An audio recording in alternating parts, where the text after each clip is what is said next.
মুমিনুন, আল্লাহ পাক তার বিশ্বাসী বান্দাদের জন্য সূরাল মুমিনুন নাজিল করেছেন। যারা অবিশ্বাসী কাফের তাদের জন্য আল্লাহ পাক একটি সূরা নাজিল করেছেন, সূরাটির নাম হলো কাফিরুন। জোরে বলেন কি নাম?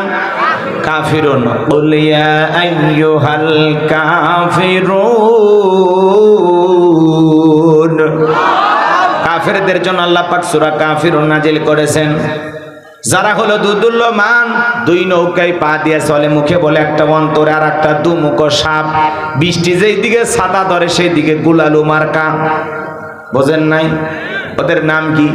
মুনাফিক। এই মুনাফিকদের জন্য আল্লাহ পাক একটি সূরা নাজিল করেছেন, সূরার নাম হলো মুনাফিকুন। জোরে বলেন কি নাম? মুনাফিকদের জন্য আল্লাহ পাক সূরা মুনাফিকুন নাজিল করেছেন। এই মুনাফিক চেনা বড় কঠিন। সকালবেলায় বলে আমরা ইসলামের পক্ষে আছি, আর রাতের বেলায় যাবা, এদিক খেয়াল করেন, রাতের বেলা যায় আবার ইসলাম নামের গাছের গোড়া কেটে দেয়। কথা বলেন না কেন? চুপ করে থাক ধোকাবাজ, চোখে তোদের নাহি লাজ। চুপ করে থাক ধোকাবাজ, চোখে তোদের নাহি লাজ। গোড়া কেটে মাথায় ঢালো পানি, তোদের চিনি আর কতকাল করবি রে শয়তানি। মুনাফিকদের স্বভাব হলো ইসলাম নামের গাছের গোড়া কেটে মাথায় পানি ঢালে। কথা বলে ঠিক কি না? রসুলের পিছনে নামাজ পড়ে লোকটা যদি মুনাফিক হয়, আপনার আমার পিছনে নামাজ পড়ে তার সাথে বড়টা হবে। কথা বলেন ঠিক কি না? এজন্য মুনাফিক চেনা বড় কঠিন। দাড়ি টুপি থাকার পরে মুনাফিক হতে পারে, হজ করার পরে আলহাজ মুনাফিক হতে পারে।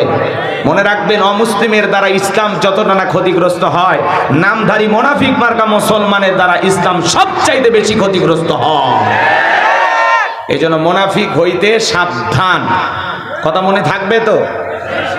আমি আজকে মুনাফিকদের কিনে আলোচনা করব না, আজকে আমি কাফেরদের কেন আলোচনা করব না, আমি আলোচনা করব আল্লাহর ভিআইপি মুমিন বান্দাদেরকে নিয়ে। বলুন আল্লাহু আকবার। আপনি আমি সবাই মুমিন, এতে কি সন্দেহ আছে? কষ্ট হচ্ছে আপনাদের? তাহলে সূরার নাম কি বললাম? সূরাল মুমিনুন। কোরআনুল কারীমের 23 নম্বর সূরা। মোট আয়াত আছে 118, রুকু আছে 6টি। বিশ্বনবীর মক্কার জিন্দেগিতে এই সূরাটি নাজিল হয়েছেন। বলুন আল্লাহু আকবার। 18 নম্বর পারার প্রথম সূরা। জবান ছেড়ে সবাই একটু মহব্বতে আমার সাথে তেলাওয়াত করুন। আউযু বিল্লাহি মিনাশ শাইতানির রাজিম। বিসমিল্লাহির রহমানির রহিম। বিতাড়িত মুর্দার শয়তানের কাছ থেকে আল্লাহ পাকের কাছে আশ্রয় প্রার্থনা চাচ্ছি। পরম করুণাময় দয়ালু আল্লাহ তাআলার নামে শুরু করছি। সূরার নাম সূরাল মুমিনুন। যে কোনো আয়াত বা সূরার তাফসীর করতে হলে কোন প্রেক্ষাপটে কোন সময় রাসূলের উপরে সে আয়াতটি বা সূরাটি নাজিল হয়েছে, সেই নাজিলের প্রেক্ষাপট আছে না নাই? আরবিতে বলা হয় শানে নুজুল। যদি শানে নুজুল আলোচনা করা হয় তাহলে তাফসীর বুঝতে সহজ হয়। বলুন আল্লাহু আকবার। তাহলে সূরাল মুমিনুন বিশ্ব নবীর উপরে কোন প্রেক্ষাপটে কোন সময় নাজিল হয়েছে আমি কি একটু তুলে ধরবো? কষ্ট হবে না ভাই? একটু কথা বলা লাগবে। আমি করব আওয়াজ, আপনারা দেবেন আওয়াজ, জবাব দিবেন ঠিক ঠিক। আলোচনা হবে কমপ্লিট। শ্রোতাদের স্পিরিটে বাড়ি, বক্তার হিট, আলোচনা হবে জায়গা মতো ফিট। কিছু আজ প্যান্ডেলে, কিছু আজ অ্যাঙ্গেলে, জ্ঞানী লোকের জন্য ইশারায় যথেষ্ট। কথা বলেন ঠিক কি না? আওয়াজ দিলে পুরুষের মতো দেবেন। আপনার আওয়াজে যেন বাতিলেরা বলে না বাপ রে বাপ জিনিস। কথা কয় না গা? আওয়াজ দেওয়া লাগবে। এদিকে খেয়াল করেন। তাহলে কোন সূরা কোন প্রেক্ষাপটে নাজিল হয়েছে আমি একটু বলবো। আমার ভাইয়েরা, হৃদয়ের কান পেতে কথাগুলো শুনবেন, নিজের ওয়াদাটা ঠিক রাখবেন, খবরদার ওঠা বসা করবেন না, পরিবেশটা নষ্ট করবেন না। যে কথা বলতে চাচ্ছিলাম বাজান, বিশ্বনবীর প্রিয় সাহাবী হযরত ওমর ফারুক রাদিয়াল্লাহু তাআলা আনহু বলেন, আমি মৌমাছির বন বন ভন ভন আওয়াজ শুনলাম। ডানে তাকাই মৌমাছি নাই, বামে তাকাই মৌমাছি নাই। বিশ্বনবীর চেহারা মোবারকের দিকে তাকায় দেখি আমার নবীজি ফিস ফিস করে কি যেন তেলাওয়াত করতেছেন। হযরত ওমর ফারুক রাদিয়াল্লাহু তাআলা ডেকে বলেন, আমার বোঝার বাকি রইল না, আসমান থেকে নবীজির উপরে কোরআনুল কারীম নাজিল হচ্ছে আর বিশ্বনবী কোরআনুল কারীম রিসিভ করতে ব্যস্ত। বলুন মারহাবা। মৌমাছির বন বন ভন ভন আওয়াজ হলে কোরআনুল কারীম নাজিল হয়। দপ্তরি ছুটির ঘন্টায় বাড়ি মারে টন টন আওয়াজ হলে কোরআনুল কারীম নাজিল হয়। নবীজি যখন ঘোড়ার উপরে থাকতেন ওই সময় যদি কোরআনুল কারীম নাজিল হইতো, ওহির ভারে ঘোড়ার পা গুলো বালুর ভিতরে ডেবে যেত। বলেন আল্লাহু আকবার। নবীজি যখন উটের উপরে থাকতেন ওই সময় যদি কোরআনুল কারীম নাজিল হইতো ওহির ভারে উটের মাথা জমিনের সঙ্গে লেগে যেত। এক সাহাবী রানের উপরে মাথা রেখে নবীজি আরাম ফরমাচ্ছেন, ওই সময় কোরআনুল কারীম নাজিল হলো। সাহাবী ডেকে বলেন, আমার কাছে মনে হয় আমার রানটা ফেটে যাবে, আমার কাছে মনে হয় আমার রানের উপরে পাহাড় চেপে ধরা হয়েছে। তাহলে কোরআনুল কারীমের একটা আলাদা ওয়েট, আলাদা একটা ওজন আছে না নাই? এ বাজান গো আমার, জীবনের প্রথম কোরআনুল কারীম রিসিভ করতে গিয়ে বিশ্বনবীর শরীর মোবারকে জ্বর পর্যন্ত এসেছিল। দীর্ঘ 23টি বছরে নবীজির উপরে কোরআনুল কারীম নাজিল হয়েছে। ইমদাদি লাইব্রেরি ছাপাইয়া 200 টাকা 150 টাকার বিনিময়ে মুসলমানের ঘরে ঘরে কোরআনটা পৌঁছায়া দিয়েছে। এই কোরআনের শান কত, মর্যাদা কত, আজও কপাল পোড়া মুসলমান আমরা বুঝলাম না। এমন মুসলমান আছে 30, 40, 50 বছর বয়স হয়ে গেছে, আল্লাহর কোরআনটা কোনোদিন খুলেও দেখে নাই। এরকম মুসলমানও আছে না নাই? আজকে মুসলমান কোরআন থেকে, ইসলাম থেকে দূরে সরে যাওয়ার কারণে মুসলমানের আজও মার খায়। কথা বলেন ঠিক কি না? ইসলামকে যদি ধরার মতো ধরতে পারতাম, আঁকড়ে ধরে বাঁচতে পারতাম, আল্লাহর দ্বীনের বিজয় সবাই যদি চাইতাম, পৃথিবীর কোনো জালেমেরা মুসলমানের রক্ত নিয়ে খেলা করার সাহস পাইতো না। কথা বলেন ঠিক কি না? কারণ আমাদের মুখের কথার সাথে বাস্তবের কাজের কোনো মিল নাই। কথা বোঝেন? বলবেন না কথা? দোয়া করে দেব বললে বলেন, আমাদের মোটামুটি হয়ে গেছে। কথা বুঝছেন? আমি যদি এখন ছেড়েও দেই, কমিটির লোক মন খারাপ করবে, খালি বলবে হুজুর আর একটু বয়ান করলে ভালো হইতো। কারণ আমি দাওয়াত নেওয়ার সময় বলে দিয়েছি ভাই 12টা পর্যন্ত আমি আসি। এখন পরিবেশের কারণে অনেক জায়গায় মেনে নিই। শুধুমাত্র আপনাদের মহাব্বত ভালোবাসায় আমি কথা দিলাম, আপনারা থাকবেন যতক্ষণ বয়ান চলবে। এই জন্য একটু কথা বলে সহযোগিতা করেন। আপনারা গতি দিবেন, গতি আপনাদের আওয়াজে বলে দেবে নরম চলবে না গরম চলবে। আর তাহলে বোঝা যাবে খেতা বালুস নিয়ে ঘুমান ভালো, মিশে একটু নষ্ট করে লাভ কি? বাড়িতে গেলে বইয়ের হক আদায় হবে।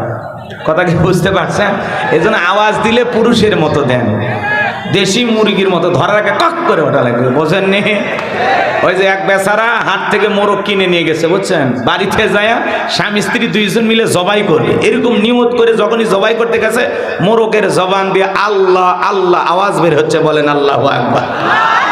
মোরগের জবান দিয়ে বোঝা যাচ্ছে স্পষ্ট আল্লাহ আল্লাহ এরকম জিকির করতেছে, 2টা ঠোঁট নাড়াইয়া।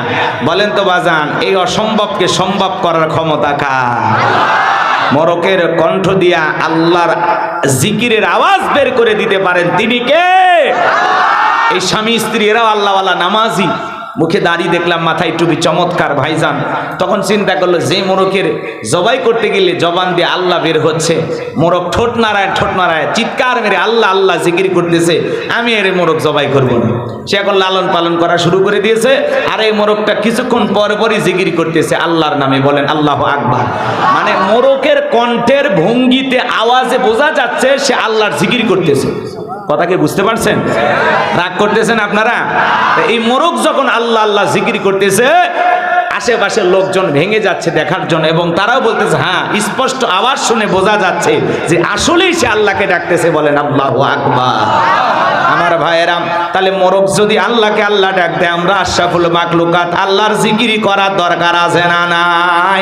তাহলে জবান ছেড়ে সবাই একবার ডাক দিয়ে বলেন আল্লাহ। আরেকটু জোরে ডাক দিয়ে বলেন আল্লাহ। আল্লাহ আল্লাহ বলে ডাক দিলাম, আমাদের আল্লাহ খুশি না বেজার? কোটি কোটি বার ডাক দিল, বিরক্ত হন না যিনি তিনি কে? সে আল্লাহর জিকিরি জবানে জারি থাকার দরকার আছে না নাই? ফাযকুরুনি আযকুরুকুম ওয়াশকুরুলি ওয়ালা তাকফুরুন। তোমরা আমারে স্মরণ করো, আমি আল্লাহ তোমাদেরকে স্মরণ করব। এজন্য সব সময় আল্লাহর জিকিরি করতে হবে, আল্লাহ তাআলাকে স্মরণ করতে হবে। জীবনের যে জায়গায় থাকেন না কেন, সব সময় জবান দিয়ে জিকিরি চালু থাকবে। কার? আমার ভাইরা, যে কথা বলতে চাচ্ছিলাম, আজকে মুসলমান কোরআন আর ইসলাম থেকে দূরে সরে যাওয়ার কারণে বাতিলের হাতে মুসলমানের মার খায়। কথা বলেন ঠিক কিনা? মুসলমান যদি একবার জেগে ওঠে, সকল মুসলমান যদি ঐক্যবদ্ধ হতে পারে, ওই জালেমেরা পালানোর জন্য রাস্তাও খুঁজে পাবে না। কথা বলেন ঠিক কিনা? লিল্লাহি তাকবীর। আমার ভাইরা, হযরত ওমর ফারুক রাদিয়াল্লাহু তাআলা ডেকে বলেন, নবীজির কোরআনুল কারীম রিসিভ করা শেষ হয়ে গেল। বিশ্ব নবী সাহাবায়ে কিরামদের দিকে মুখ ঘুরে ডেকে বলেন, আমার সাহাবীরা, এই মাত্র আসমান থেকে জিবরাইল এসে আমার উপরে সূরা আল মুমিনুনের 10টি আয়াত কারিমা নাজিল করে জানায় দিয়ে গেলেন, নবী গো, এই 10টি আয়াতের ভিতরে আমার আল্লাহ রাব্বুল আলামিন তার আদরের মুমিন বান্দাদের জন্য 7টি বৈশিষ্ট্য নিয়ে 7টি গুণাবলী নিয়ে আলোচনা করেছেন। কোন মুমিন যদি এই 7টি গুণে গুণান্বিত হতে পারে, 7টা গুণ দিয়ে তার জীবনটাকে সাজাইতে পারেন, আমার আল্লাহ রাব্বুল আলামিন বলেন, উলাইকা হুমুল ওয়ারিসুন আল্লাযীনা ইয়ারিসুনাল ফিরদাউস হুম ফিহা খালিদুন। আমার আল্লাহ রাব্বুল আলামিন বলেন, তারাই উত্তরাধিকারী হবেন জান্নাতুল ফিরদাউসের, সেখানে তারা চিরকাল বসবাস করবেন। আমার আল্লাহ কোনোদিন জান্নাত থেকে বের করে দেবেন না। চিৎকারে মেরে বলুন সুবহানাল্লাহ। আপনার আমার টার্গেট জান্নাত না জাহান্নাম? কারা কারা জান্নাতে যেতে চান দুইটা হাত তুলে আসমানের মালিক আল্লাহকে একবার দেখান। আল্লাহ আমাদের সবাইকে জান্নাতুল ফিরদাউসের ওয়ারিস হিসেবে কবুল করুন। জোরে বলুন আমিন। আরেকবার জোরে বলেন আমিন। আরো একবার বলুন আমিন। এবার 7টা আঙ্গুল দেখান, বলেন তো জান্নাতে যেতে হলে কয়টা গুণাবলী? 7টি গুণাবলী। এই 7টি গুণাবলী কি কি, 7টি বৈশিষ্ট্য কি কি, আমি আপনাদের সামনে অতি দ্রুত অল্প সময়ে বলে দেব ইনশাআল্লাহ। আল্লাহ কবুল করুন। জোরে বলুন আমিন। আত্মান ভাইয়ের আমার, মেহেরবানি করে আমাকে একটু সময় দেন, ভালো লাগবে ইনশাআল্লাহ। কোরআনের কথা শুনলে ভালো লাগারই কথা, খারাপ লাগবে তাদের কাছে যাদের মনটা আবু জেহেলের মতো। কথা বলেন না কেন? মনটা যদি আবু বকরের মতো নরম হয়, কোরআন শুনলে ঈমান বাড়বে। আর মনটা যদি আবু জেহেলের মতো শয়তানিতে ভরা থাকে, যত কোরআন শুনবে তত শয়তানি বাড়বে। কথা কোন ঠিক কিনা? এজন্য যার মন যেমন, কোরআন ঠিক লাগবে তার কাছে তেমন। কথা বলেন ঠিক কিনা? অনেকে সমালোচনা করবে, নানান কথা বলবে, কালকেও সমালোচনা হইতে পারে, এগুলো নিয়ে আমরা কখনো ভাবি না। কারণ যার কাছে যেমন লাগবে সে তেমনই ভাববে। কথা কি বুঝতে পারছেন? এই জন্য দিল দিয়া কথাগুলো বুঝবেন, কথাগুলো শোনার নিয়তে শুনবেন এবং মানার নিয়তে কথাগুলো বাড়ি পর্যন্ত নিয়ে যাবেন। আল্লাহ কবুল করেন। জোরে বলুন আমিন। বিশ্বনবী তখন সাহাবা ইকরামদের সামনে তিলাওয়াত করে শুনিয়ে দিলেন। আমার আল্লাহ রাব্বুল আলামিন বলেন, ক্বাদ আফলাহাল মুমিনুন।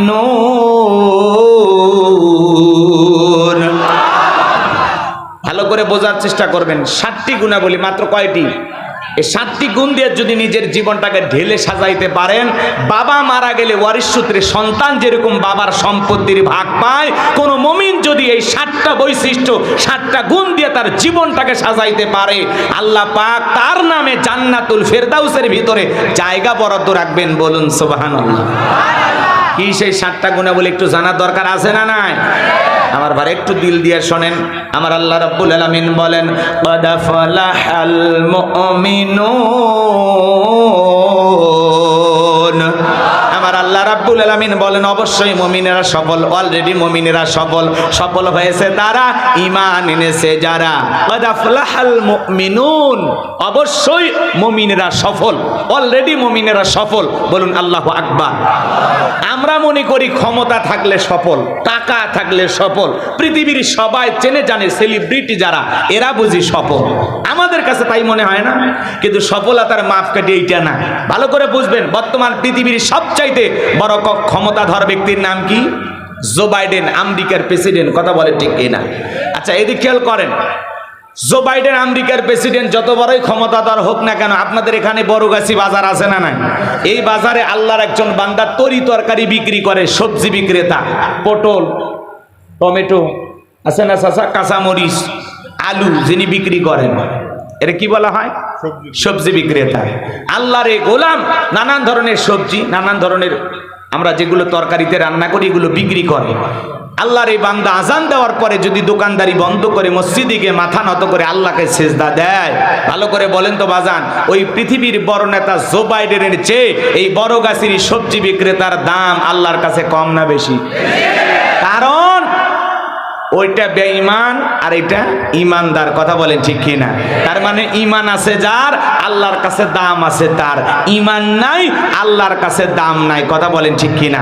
আর ইমানদাররা দুনিয়াতেও সফল, আখিরাতেও সফল। আর বেঈমানরা ওরা ক্ষমতার মাতবাড়িতে, দাম্ভিকতায়, অহংকারে, টাকার গৌরবে দুনিয়াতে মাতবাড়ি করতে পারে, ওদের মাতবাড়ি দুনিয়াতে শেষ, মরার পরে সবগুলো বেঈমানকে পিটাইয়া জাহান্নামে দেবেন তিনি কে?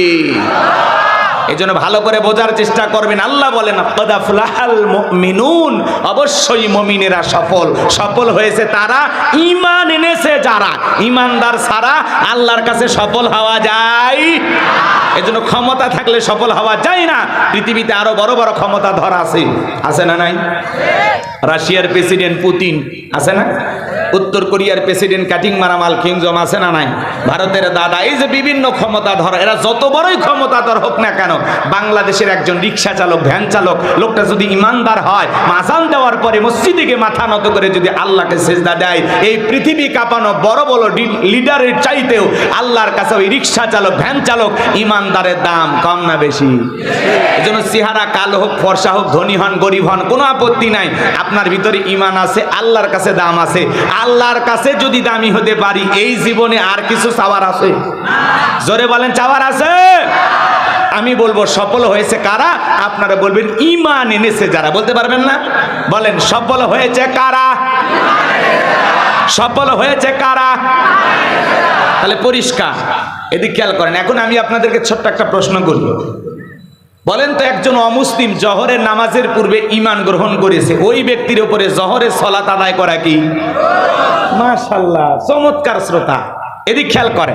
তাহলে একজন অমুসলিম জহরের নামাজের পূর্বে ঈমান গ্রহণ করলে ওই ব্যক্তির উপরে জহরের সালাত আদায় করা ফরজ, কথা বলেন ঠিক কি না? এই জন্য আল্লাহ পাক বলতেছেন ক্বাদ আফলাহাল মুমিনুন, অবশ্যই মুমিনেরা সফল। অলরেডি মুমিনেরা সফল। ঈমান আনার পরে, নিজেকে মুমিন দাবি করার পরে, মুমিন জীবনের সবচাইতে গুরুত্বপূর্ণ দামি ইবাদতের নাম হলো সালাত। আল্লাহ পাক যখন মুমিনদের 7টা বৈশিষ্ট্য, 7টি গুণাবলী নিয়ে আলোচনা শুরু করেছেন, আমার আল্লাহ 1 নাম্বার সালাত দিয়ে শুরু করেছেন। বলেন আল্লাহু আকবার। কষ্ট হচ্ছে আপনাদের? যুবক যারা আসছো তো না, নিরাশ হবা না, কারণ তোমরাও যুবক, আমিও যুবক। দেশের অবস্থা করুন, বক্তার দরকার তরুণ। মুরব্বী হলে সুবহানাল্লাহর বাইরে যাবে না, যুবক হলে তার 2-1 বার ঘুতে মারে রিস্ক নেবে। একটু অপেক্ষা করো, খালি শুরু করতে দেয়। রাত যত গভীর হবে, খেলা তত জমবে। লিল্লাহি তাকবীর। এদিক খেয়াল করেন বাজান গো আমার। 7টি গুণাবলীর 1 নাম্বার গুণাবলী আমার আল্লাহ রাব্বুল আলামিন কি বলেছেন? জবান ছেড়ে সবাই যারা পারেন আমার সাথে তেলাওয়াত করুন। আমার আল্লাহ বলেন আল্লাযীনা হুম ফি সলাতিহিম খাশিউন।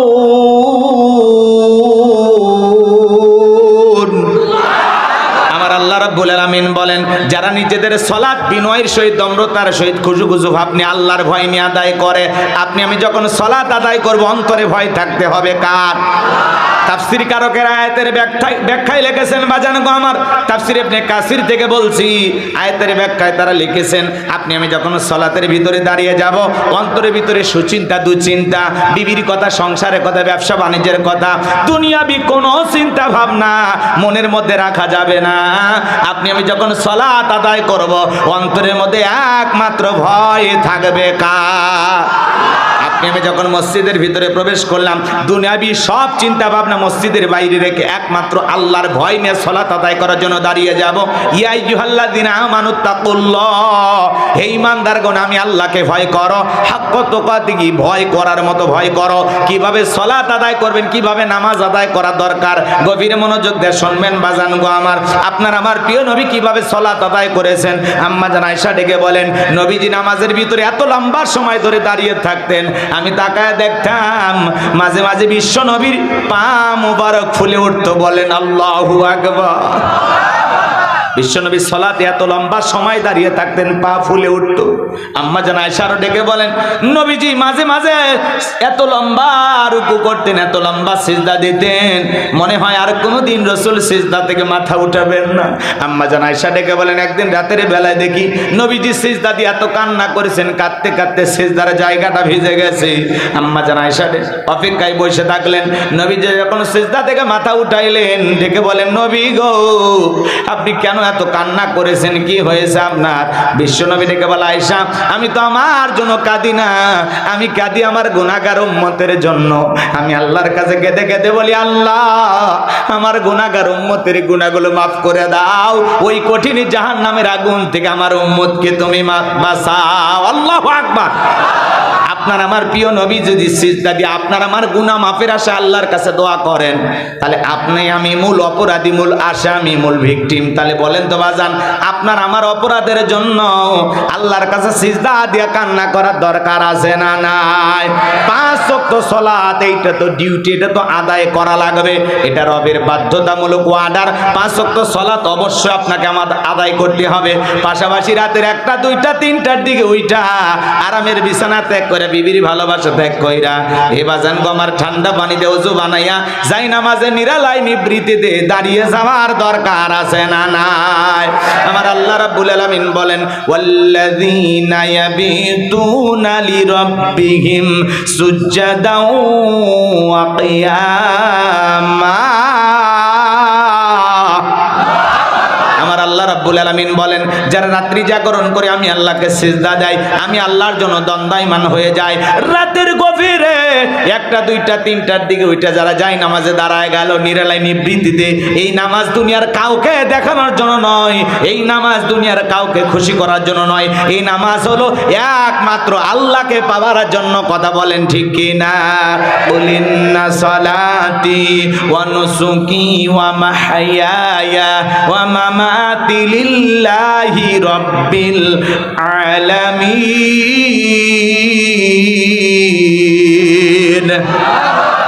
নবীজি আপনি বলুন, আমার নামাজ, আমার কোরবানি, আমার জীবন, আমার মরণ লিল্লাহি রাব্বিল আলামিন, আসমান জমিনের প্রতিপালকের জন্য। তাহলে মুমিন জীবনের ইবাদত হবে একমাত্র কার জন্য? যারা রাতের বেলায় 1টা 2টা 3টার দিকে ওইটা তাহাজ্জুদের যায় নামাজে দাঁড়ায় যায়, এই নামাজ যারা আদায় করে তাদের জীবনে পেরেশানি নাই, হতাশা নাই, তাদের জীবনে খালি সফলতা সফলতা। চাইতে দেরি আসমানের মালিক আল্লাহ দিতে দেরি করবে না। এইজন্য সিজদার মাধ্যমে, ইবাদতের মাধ্যমে, তাহাজ্জুদ আদায়কারী বান্দা হয়ে গভীর নিশীতে আল্লাহর সাথে সিজদার মাধ্যমে প্রেম করার দরকার আছে না নাই? জোরে বলেন, দরকার আছে না নাই? কিন্তু আমরা তো ঘুমে বিভোর, চেতন পাই না। কথা কয় না কে? তাহাজ্জুদ পড়ার সময় আমাদের নাই। কথা কোন ঠিক কি না? কিন্তু যারা পড়ে তাদের জীবনে মজা আছে, মজা আছে। যারা আল্লাহর সাথে প্রেম করে তাদের জীবনে ব্যর্থতা নাই, খালি সফলতা। এরা জীবনে কোনো জায়গায় ঠকবে না, সব জায়গায় জিতায় দিবেন কি? তাহলে কিছু মানুষ রাত্রি জাগরণ করে যায় নামাজে কাঁদে, আল্লাহকে সিজদা দেয়। যুবকেরাও রাত্রি জাগরণ করে, তবে আল্লাহর ইবাদত কইরা না, ইমো মেসেঞ্জারে বান্ধবীর সাথে সেটিং কইরা সারা রাত কথা কইয়া। আছে না নাই? সারা রাত ইমো মেসেঞ্জারে বান্ধবীর সাথে চ্যাটিং করে, লেখালেখি করে। আছে না নাই? জান খাইছো না ঘুমাইছো, কি করতেছো, কোন কালারে 3 পিস পরে বসে আছো, কয়বার আজকে টয়লেটে গেছো? রাগ করে আমি এটা বলতেছি, আমি একটা গল্পের বই পড়তেছি, তোমাকে চাই। ছেলে বলতেছে, আমি 21-এর বই মেলা থেকে একটা বই নিয়ে আসছি, মিলন হবে কত দিনে, তোর মরণের পরে। এরকম আজে বাজে উপন্যাস পড়া যুবকের রাত্রি কাটায়া দেয়। সারা রাত বান্ধবীর সাথে কথা বলতে বলতে পাগল পারা হয়ে যায়। সারা রাত বান্ধবীর সাথে কথা বলে ইউটিউব ইন্টারনেট ঘাটাঘাটি কইরা ফজরের আজান হয় যখন, ওই হাইব্রিড যুবক ঘুমাইতে যায় তখন ফজরের নামাজ আদায় করে না যুবকরে। এই ঘুম ভাঙলে সকাল, না ভাঙলে পরকাল। কথা বলেন ঠিক কিনা? কেমন করে ঘুমাও তুমি ওরে রাজশাহীর যুবক, কেমন করে ঘুমাও তুমি ফজর করে কাজা? এমন তো হতে পারে ও তোমার জহরে জানাজা, এমন তো হতে পারে ও তোমার জহরে জানাজা। যুবক রে, তোদের পায়ে হাত দিয়ে অনুরোধ করে বলে যায়, সারা রাত যেহেতু গুনাহ করলি, ফজরের সিজদা দিয়ে যা। 2-4 দিন সিজদা দিতে দিতে এমনি বান্ধবীর আবেগ চলে যাবে। যুবক রে, নামাজই পারে তোমাকে অশ্লীল কাজ থেকে ফিরে আনতে। কথা বলেন ঠিক কি না? আমার আমার ভাইরা লম্বা হবে, যুবকদেরকে নিয়ে অবশ্যই কথা বলবো, একটু অপেক্ষা করো। এ যুবকের দল, যে কথা বলতে চাচ্ছিলাম, তাহলে রাত্রি জাগরণ করে ইবাদত হবে কার? রাত্রি জাগরণ করে আল্লাহকে সিজদা দিয়ে চোখের পানি ছেড়ে দেখে দেখে বলবো রব্বানা সরিফ আন্না আযাবা জাহান্নাম ইন্না আযাবাহা কানা গরামা। হে আমাদের রব, ওই কঠিন ভয়ঙ্কর জাহান্নামের আগুন থেকে আমাদের মুক্তি দাও। ওই জাহান্নামের আযাব শাস্তি সহ্য করার ক্ষমতা আমাদের নাই। ইন্নাহা সাআত মুস্তাকাররা ওয়া মুকামা। নিশ্চয়ই জাহান্নাম আবাসস্থল হিসেবে, বসতির জায়গা হিসাবে কত না নিকৃষ্টতম একটা স্থান। জাহান্নাম সুখের জায়গা না, ওইটা হলো যন্ত্রণার কারখানা। আমার আল্লাহ রাব্বুল আলামিন বলেন ইন্না জাহান্নামা কানাত মিরসাদা লিত্তাগিনা মাআবা লাবিযিনা ফিহা আহকাবা লা ইয়াযুকুনা ফিহা বারদাও ওয়ালা শারাবা ইল্লা হামিমাও ওয়া গাসসাকা। আমার আল্লাহ রাব্বুল আলামিন বলেন সূরা নাবার ভিতরে ইন্না জাহান্নামা কানাত মিরসাদা, নিশ্চয়ই জাহান্নাম ওত পেতে রয়েছে ফুলসিরাতের কিনারায়। শিকারি ধরার জন্য যেমন ফাঁদ পাতা হয়, জাহান্নামী আল্লাহর অবাধ্য গোলামদের ধরার জন্য জাহান্নাম তেমনি ওত পেতে রয়েছে। ওত বলছেন তো, কথা কয় না? ইন্না জাহান্নামা কানাত মিরসাদা, নিশ্চয়ই জাহান্নাম ওত পেতে রয়েছে অপরাধীদের ধরার জন্য। এটা হলো আল্লাহর অপরাধী বান্দাদের থাকার আবাসস্থল। এখানে তারা যুগের পর যুগ বসবাস করবে। একটা মানুষ কত লক্ষ বছর, কত কোটি বছর জাহান্নামের আগুনে জ্বলবে, এর সঠিক এলেম আর জ্ঞান আছে কার কাছে? ভালো করে বোঝার চেষ্টা করবেন বাজান গো আমার। ওই জাহান্নামের আগুনে মানুষ জ্বলতে জ্বলতে পড়তে পড়তে চেহারা হয়ে যাবে কয়লার মতো কালো। দুনিয়ার আগুনের চাইতে জাহান্নামের আগুনের পাওয়ার হলো 70 গুণ বেশি। সামান্য সূর্যের তাপে আমরা অস্থির হয়ে গেছি, জাহান্নামের তাপ কত কঠিন হবে বাজান গো আমার। ওই জাহান্নামের আগুনে মানুষগুলো জ্বলতে জ্বলতে পুড়তে পুড়তে ক্ষুধার্ত হয়ে যখন খাবার প্রার্থনা করবে, আমার আল্লাহ তখন ফেরেশতাদেরকে বলবেন যাও আমার জাহান্নামী বান্দাদেরকে খাবার পরিবেশন করো। জাহান্নামের তলদেশে এক ধরনের ফলের চাষ করা হবে, যেই ফলের নাম হলো জাক্কুম, কাঁটাযুক্ত ফল। এই ফলটা যখন খাদ্য হিসেবে জাহান্নামীদের হাতে দেওয়া হবে, খাবার মনে করে জাহান্নামীর যখন ওই ফলটা গলার ভিতরে দেবে, গলার মাঝামাঝি আটকে যাবে, ভিতরেও যাবে না, বাইরে বাজবে না। যত গলা নাড়াচাড়া করবে কাঁটাগুলো ফুটবে আর ফুটবে। জাহান্নামীরা চিৎকার মারবে, ছটফট করবে, কান্নাকাটি করবে, আর ডেকে বলবে আল্লাহ এ কেমন ফল খাওয়াইতে দিলা, ভিতরেও যায় না বাহিরেও আসে না, এই যন্ত্রণা সহ্য করতে পারি না। আমার আল্লাহ জাহান্নামী বান্দাকে ফল খাওয়াইতে দিয়েছে ক্ষুধা মেটানোর জন্য না, জাহান্নামী বান্দার শাস্তি আরো বেশি বাড়ানোর জন্য। গলার মাঝামাঝি যখন ফলটা আটকে যাবে, জাহান্নামের চিৎকার মেরে কাঁদবে আর ডেকে বলবে আল্লাহ এ কেমন ফল খাওয়াইতে দিলা, ভিতরেও যায় না বাহিরেও আসে না। কাঁটাগুলো ফুটবে আর যন্ত্রণায় তারা চিৎকার মারবে। চিৎকার মারতে মারতে ডেকে বলবে আল্লাহ পানি দাও, পানি দাও। তারা মনে করবে পানি খাইলে গলার ভিতর থেকে ফলটা চলে যাবে। এরা যখন পানি পানি বলে চিৎকার মারবে, আমার আল্লাহ বলেন লা ইয়াযুকুনা ফিহা বারদাও ওয়ালা শারাবা, তাদেরকে মিনারেল ওয়াটার দেওয়া হবে না, ঠান্ডা কোনো পানির ব্যবস্থা থাকবে না, যে পানি পান করে জাহান্নামী তার বুকের জ্বালা তৃষ্ণাকে নিবারণ করতে পারে। কেমন পানি দেবেন? আমার আল্লাহ পাক বলেন ইল্লা হামিমাও ওয়া গাসসাকা, এমন উত্তপ্ত ফুটান্ত গরম পানি তাদেরকে পান করাইতে দেওয়া হবে, যা পুষ ব্যতীত কিছুই নয়। ও রাজশাহীর বাবাজিরা দেখের ভিতরে বড় বড় ফোড়া হয়, ফাটায় দিলে ভিতরে থেকে কি বের হয়? পুষ। পুষ হাসপাতাল থেকে সংগ্রহ করে দিলে কেউ খাবেন? 50,000 টাকা দেব। 1 লাখ দিলে বুঝি খাবেন? শুনে ঘৃণা লাগতেছে, সি সি হুজুর এগুলো কি খাওয়া যায়? কথা গোলাম রব্বানির না, গোলাম রব্বানির বাবারও না। সূরা নাবার 25 নম্বর আয়াত আল্লাহ বলেন ইল্লা হামিমা ওয়া গাসসাকা, এমন উত্তপ্ত ফুটন্ত গরম পানি তাদেরকে পান করানো হবে যা পুষ ব্যতীত কিছুই নয়। ওই পুষওয়ালা দুর্গন্ধওয়ালা গরম পানি যখন চেহারার সামনে নেবে চেহারাটা ঝলসে যাবে। ওই পানিটা জাহান্নামীরা পান করা মাত্রই ডেকের লারি ভুড়িগুলো গলে গলে পিছনে রাস্তা দিয়ে বের হয়ে যাবে, ডেকের গোস্তগুলো খসে খসে পড়বে বাজার। ওই জাহান্নামীরা এক ইঞ্চি জায়গা ফাঁকা নাই যার মধ্যে আগুন নাই, আগুন নাই। ইয়াউমা তুকাল্লাবু উজুহুহুম ফিন্নার, সেদিন জাহান্নামীর আগুন দিয়া মানুষের চেহারাগুলোকে পুড়িয়ে উলট পালট করে ফেলে দেওয়া হবে। ওই জাহান্নাম বড় কঠিন জায়গা বাজান গো আমার। জাহান্নামীর সর্বনিম্ন শাস্তি হলো জাহান্নামীর একজোড়া স্যান্ডেল পায়ের মধ্যে দিয়ে থাকবে। ওই জাহান্নামের তৈরি করা স্যান্ডেল যারা পায়ে দেবে, ওই স্যান্ডেল পরার কারণে দেহটাই এত গরম হয়ে যাবে, মাথার মগজগুলো টকবক করে গলে গলে পড়বে। দরিয়া নামের এমন একটা খাবার জাহান্নামীদেরকে দেওয়া হবে, না পুষ্টি যোগাবে না ক্ষুধা মেটাবে। এ বাজান গো আমার, জাহান্নামীদের কত ধরনের শাস্তি দেওয়া হবে 2-3 দিন আলোচনা করে শেষ করা যাবে না, অনেক লম্বা আলোচনা আছে বাজান। শুধু এতটুকু আপনাদের সামনে বলতে যাই, বলেন তো বাজান, এই জাহান্নামীদের শাস্তির কথা আমার আল্লাহ রাব্বুল আলামিন অগ্রিম অ্যাডভান্স কেন জানিয়ে দিয়েছেন? বলেন তো, ঘটনা ঘটছে না ঘটনা ঘটবে? বোঝে নাই। আল্লাহ সতর্ক করে দিলেন, সাবধান করে দিলেন, বান্দা জাহান্নামীদের এইভাবে শাস্তি দেওয়া হবে, আর জাহান্নামে যাওয়ার জন্য এই অপরাধগুলো আল্লাহ তাআলা অগ্রিম জানা দিলেন, যাতে আমরা বাঁকা পথে না চলে সোজা পথে চলি, নিজেদেরকে জাহান্নামের আগুন থেকে বাঁচায়া নিতে পারি। কথা বলেন ঠিক না?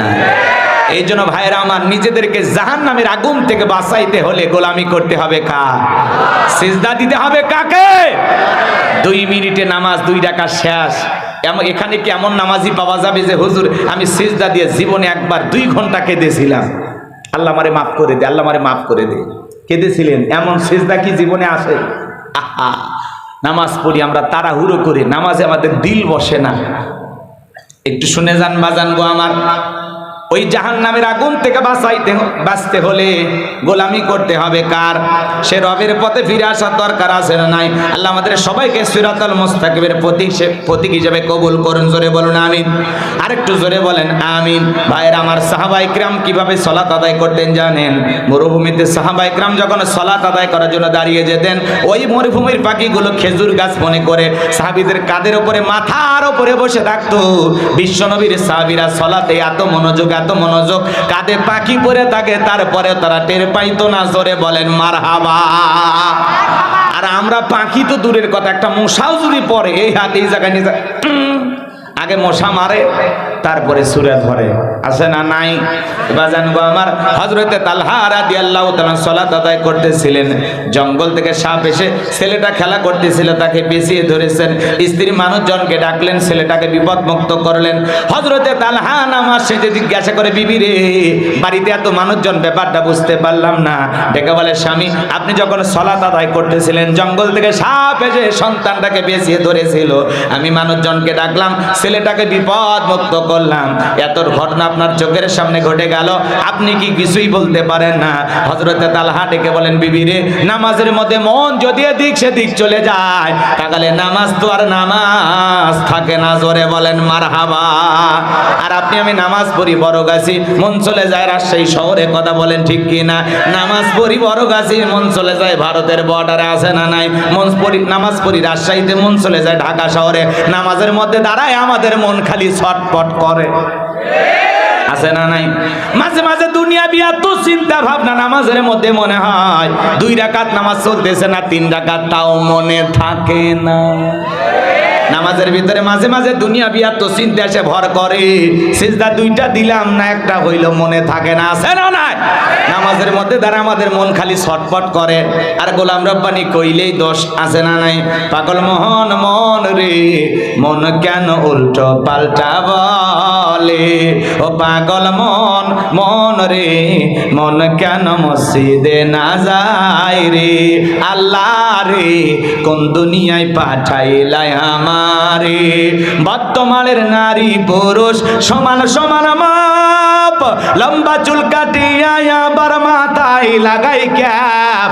আল্লাহ রে কোন দুনিয়ায় পাঠাইলাই আমারে, হিন্দি গানের টান মারিয়া রাস্তা হাইটা যায়, আবার কারো সুরে সুরে বুকটা ফাইটা যায়।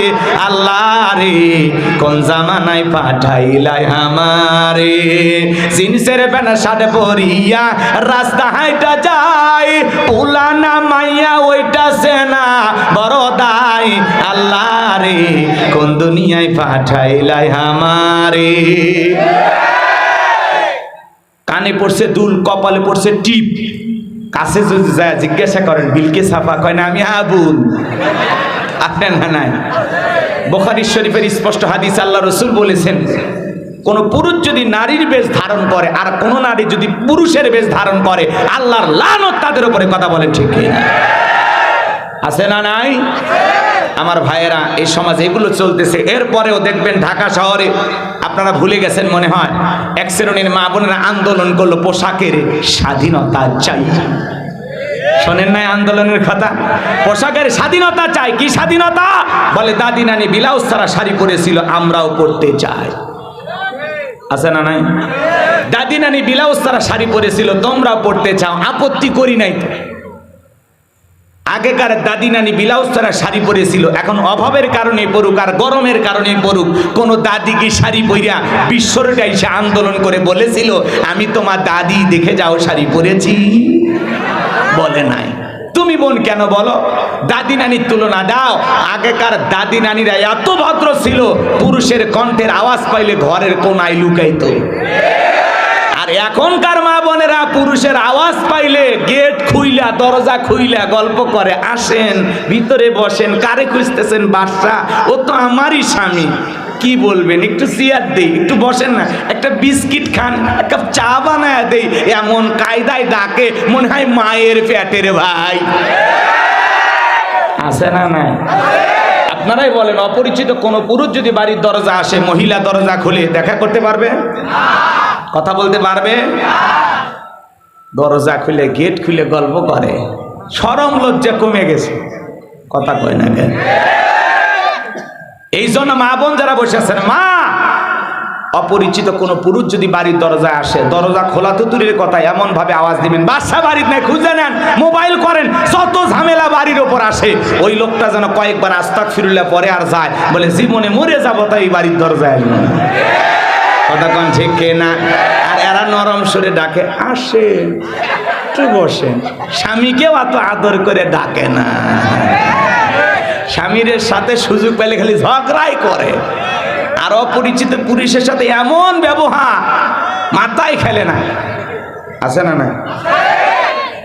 কষ্ট হচ্ছে আপনাদের মনে হয়? এ বাজানগো আমার সামনের দিকে যায়, যুবকদের জন্য স্পেশাল বরাদ্দ আছে, একটু অপেক্ষা করো। মা বোনদের জন্য নিয়ে আলোচনা হওয়ার দরকার আছে না নাই? মা বোনেরা টেনশন নেবেন না মা, অল্প সময়ের মধ্যে আমি গোলাম রব্বানী আপনাদের ওয়াজ করে দেব শুরু, কারণ আপনারা ঘরে বাইরে আমাদের নাটের গুরু। এ বাজানগো আমার, ওই মহিলারা পোশাকের স্বাধীনতা চাইলো, ব্লাউজ ছাড়া শাড়ি পরতে চাই। দাদি নানি শাড়ি পরে পুরো দেহটা ঢেকে রেখেছিল, কোথাও কিছু দেখার উপায় নাই। আর এই বোনেরা ব্লাউজ ছাড়া শাড়ি এমন কায়দায় পরেছে, পুরো পিঠটা ফাঁকা রাখছে, মানে আর্জেন্টিনার ব্রাজিলের ফাইনাল ফুটবল ম্যাচ হবে। কথা কন ঠিক না? এই সমস্ত নারীরা পোশাকের স্বাধীনতার কেন আন্দোলন করে? এরা অসভ্য, বেহায়া, এরা যেটুকু পরে আছে সেটুকু পড়তে চায় না। এই জন্য এদেরকে বলেছিলাম, বোন, পোশাকের স্বাধীনতার